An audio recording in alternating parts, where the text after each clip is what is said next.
नमस्कार, स्वागत है आपका बीएचयू वर्ल्ड के ऑनलाइन लर्निंग प्लेटफॉर्म पे। दोस्तों, आज है 13 जनवरी और 13 जनवरी के करंट अफेयर्स के साथ मैं आपके बीच मौजूद हूं। तो आइए आज के लेक्चर की शुरुआत करते हैं। हमारा पहला सवाल है, सड़क सुरक्षा सप्ताह 2021 का थीम क्या है? What is the theme of road safety week? Road safety week जो कि हर साल 11 जनवरी से 17 जनवरी के बीच मनाया जाता है, इस बार का उसका थीम है save yourself to save your family. Option number B हमारा सही है। अब इसके बारे में थोड़ा डिटेल से देख लेते हैं। सड़क सुरक्षा सप्ताह 11 से 17 जनवरी के बीच प्रतिवर्ष मनाया जाता है। यह सड़क परिवहन और राजमार्ग मंत्रालय के द्वारा इसका जो आयोजन किया जाता है, इसका मुख्य उद्देश्य लोगों को सड़क नियमों के प्रति जागरूक करना होता है। और इस विभाग के मंत्री अभी कौन है? तो नितिन गडकरी जो है इससे संबंधित मंत्री हैं, जो कि काफी चर्चा में रहते हैं। दूसरा प्रश्न है, हाल ही में making of a general Himalayan echo पुस्तक के लेखक कौन है? तो making of a general Himalaya echo पुस्तक के लेखक है रिटायर्ड जनरल कोनसम हिमालय सिंह। अब थोड़ा सा डिटेल में देखिए, इस पुस्तक में मणिपुर की विशेषताओं के बारे में दिया गया है। जैसे ही मणिपुर का उल्लेख आता है, बता दें मणिपुर को the land of emeralds and unexplored paradise के नाम से भी जाना जाता है, यानी कि वैसा स्वर्ग जो अनएक्सप्लोर्ड अभी तक रहा है। और कारगिल युद्ध की जानकारी भी इस पुस्तक में मिलती है। तो जैसे ही कारगिल का जिक्र आता है, आपको ध्यान आ जाना चाहिए कि मई और जुलाई 1999 में लड़ा गया था और ऑपरेशन विजय जो है वह इसी से संबंधित है। कारगिल का दूसरा पर्याय है ऑपरेशन विजय। पूछा जाता है ऑपरेशन विजय का संबंध जो है वह किस युद्ध से है? तो यह है कारगिल से, भारत और पाकिस्तान के बीच हुआ था। तीसरा प्रश्न है, भारतीय रिजर्व बैंक ने हाल ही में किस बैंक का लाइसेंस रद्द कर दिया? अब थोड़ा सा करंट अफेयर्स पढ़ने के तरीके को जानिए। हो सकता है ये क्वेश्चन आपसे एग्जाम में ना पूछे, बहुत इंपॉर्टेंट है भी नहीं। बसंत दादा नागरिक सहकारी बैंक है, लेकिन अब रिजर्व बैंक ने चूंकि लाइसेंस को कैंसिल किया है तो रिजर्व बैंक चर्चा में आ गया है।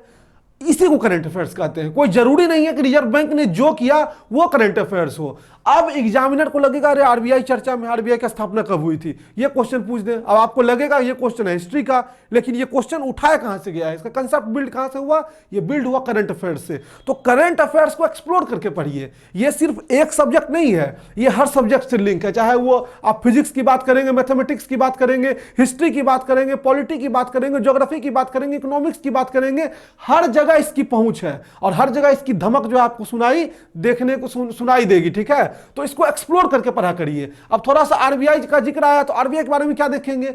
आरबीआई का फुल फॉर्म होता है रिजर्व बैंक ऑफ इंडिया। ये भारत का केंद्रीय बैंक है। सेंट्रल बैंक ऑफ इंडिया कौन है? आरबीआई। इसको बैंकों का बैंक कहा जाता है। इसकी स्थापना हुई थी 1 अप्रैल 1935 ईस्वी में और इसका हेडक्वार्टर है मुंबई में। कई बार ये क्वेश्चन पूछा गया है, लोग दिल्ली लगा देते हैं। और जो गवर्नर है वह है इसके वर्तमान गवर्नर शक्तिकांत दास। चलिए बढ़ते हैं अगले प्रश्न की तरफ।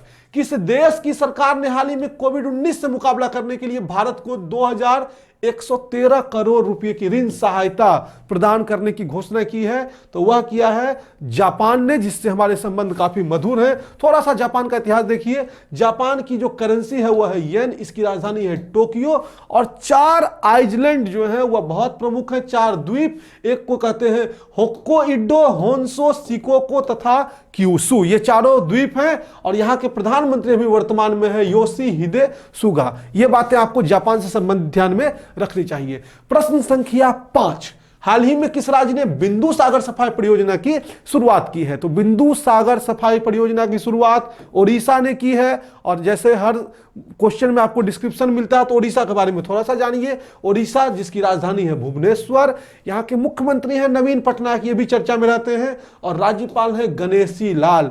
जबकि फोक डांस जो कि ओडिशा का है वह है ओडिसी। देखिए मैं कितने एंगल से जो है एक्सप्लोर करता हूं करंट अफेयर्स को।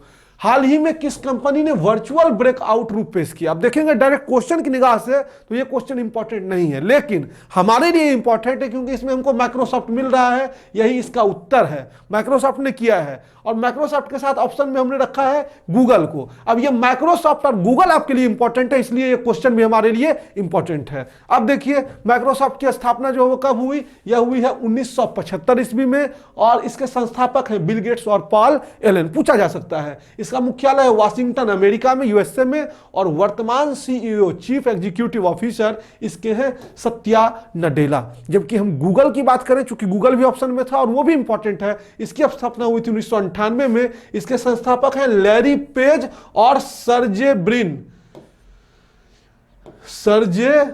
ब्रिन, ठीक है, सर्जे ब्रिन जो है इसके संस्थापक हैं।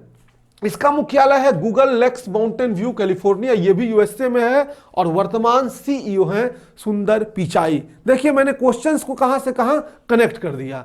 अब बढ़ते हैं नेक्स्ट सवाल की तरफ। हाल ही में किस संगठन ने हिमतापक उपकरण बनाया है? सोल्जर्स के लिए बनाया गया है, हीटिंग डिवाइस फॉर सोल्जर्स, ये बनाया गया है डीआरडीओ के द्वारा। और डीआरडीओ के फुल फॉर्म आपसे पूछे जा सकते हैं, मैंने कल भी हालांकि बताया था, defence research and development organisation. इसकी स्थापना हुई थी 1998 में और मुख्यालय है नई दिल्ली। बात करें ऑप्शन में इसरो भी था, तो इसरो का फुल फॉर्म होता है इंडियन स्पेस रिसर्च ऑर्गेनाइजेशन। इसकी स्थापना 15 अगस्त 1969 को, और जो चेयरमैन इसके हैं वो है के सिवन। अब इसके चेयरमैन मैंने क्यों नहीं बताया, क्योंकि इसका चेयरमैन मैंने आपको कल लिखा दिया था। तो इसका चेयरमैन आपको याद होना चाहिए कि जी सतीश रेड्डी हैं। प्रतिदिन आप बस 3-3 पेज का, 2-2 पेज का 15 मिनट नोट्स बना लेंगे, 10 मिनट का वीडियो देखने और 5 मिनट उसको नोट डाउन करने में, तो आपकी जीके इतनी स्ट्रांग हो जाएगी कि आप एक साल बाद खुद ही कहेंगे कि हमको सब कुछ आता है।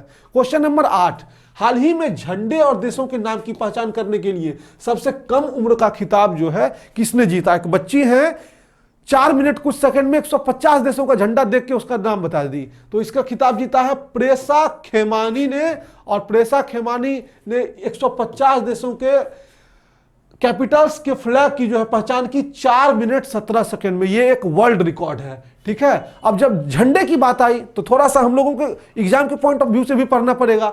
भारतीय झंडे जिसको कि तिरंगा कहा जाता है, इसका डिजाइन तैयार किया था पिंगली वेंकैया ने, और इस स्वरूप में तिरंगा को हमने कब अपनाया था? 22 जुलाई 1947 को, ठीक है। और आपको बता दें कि जो इसका अनुपात होता है जो हमारे झंडे का, वो होता है 3:2 का।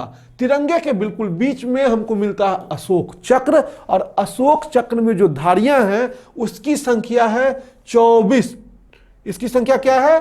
24, ठीक है। और इसको धर्म चक्र भी कहा जाता है। धर्म चक्र परिवर्तन बौद्ध धर्म से संबंधित मैंने हिस्ट्री में जिन लोगों ने क्लास ली है उनको पढ़ाया था। क्वेश्चन नंबर 9 की तरफ चलते हैं। IREDA, इरेडा, जो हाल ही में खबर में बना रहा, किस मंत्रालय के तहत एक संगठन है? ये आपका है ministry of new and renewable energy, नवीन और नवीकरणीय ऊर्जा मंत्रालय के अंतर्गत। इसका फुल फॉर्म क्या होता है? इसका फुल फॉर्म होता है Indian renewable energy development agency limited. ये एक मिनी रत्ना कंपनी है, ठीक है। और ये आता है ministry of new and renewable energy के अंतर्गत। और इसके मिनिस्टर कौन है? तो स्वतंत्र प्रभार में जो है भी है इसके मिनिस्टर राजकुमार सिंह है। इनको स्वतंत्र प्रभार जो इंडिपेंडेंट चार्ज इसका दिया गया है। और आज का अंतिम प्रश्न है, पश्चिम बंगाल के ब्रांड एम्बेसडर कौन है जिन्होंने कलकत्ता अंतर्राष्ट्रीय फिल्म महोत्सव समारोह में भाग लिया? ये इंपॉर्टेंट नहीं है कि कहां भाग लिया, कहां गोलगप्पा खाए, कहां पानी पिए, लेकिन ये तो इंपॉर्टेंट है ना कि ब्रांड एम्बेसडर है कौन।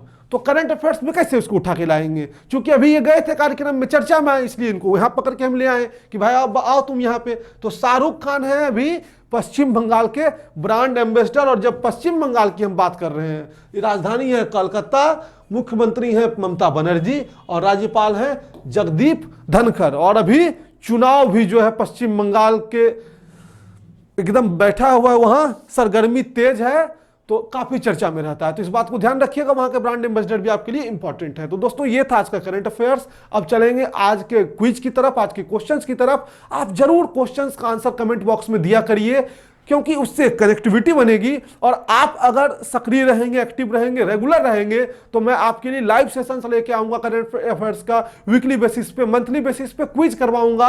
400, 500, 1000 लोग जुड़ के एक साथ हम लोग जो है करंट अफेयर्स को तैयार करेंगे। और ये सिर्फ करंट अफेयर्स तो कतई तैयार नहीं करवा रहे हैं, जिस वे में हम डिस्क्रिप्शन बना के आपको देते हैं, आपका जीके का भी एक मेजर पोर्शन जो है वो कंप्लीट होता चला जाएगा। लेकिन आपको जरूरत है इसको प्रतिदिन समय से देखने की। चलिए, अब इससे पहले कि मैं आपको कुछ क्वेश्चंस पूछूं, आप सभी को पहले तो बहुत बहुत धन्यवाद। आप लगातार सुबह से कॉल कर रहे हैं, मैसेजेस कर रहे हैं। हालांकि मैं अभी अन्य प्लेटफॉर्म पे रिप्लाई नहीं दे पा रहा हूं, लेकिन आप लोगों के प्यार के लिए मैं आप लोगों को बहुत बहुत धन्यवाद देता हूं। और आइए आज के प्रश्न की शुरुआत करते हैं। ये बात कुछ लोग जो है समझ गए होंगे, स्वामी विवेकानंद, कुछ लोग सोच रहे हैं क्यों धन्यवाद दे दिए।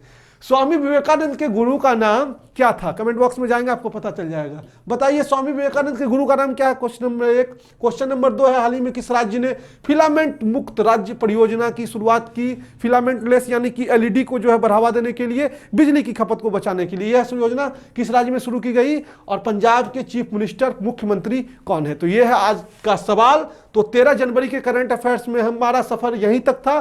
फिर मिलेंगे 14 जनवरी को। तब तक के लिए धन्यवाद। चैनल को सब्सक्राइब करिए, बेल आइकन दबाइए।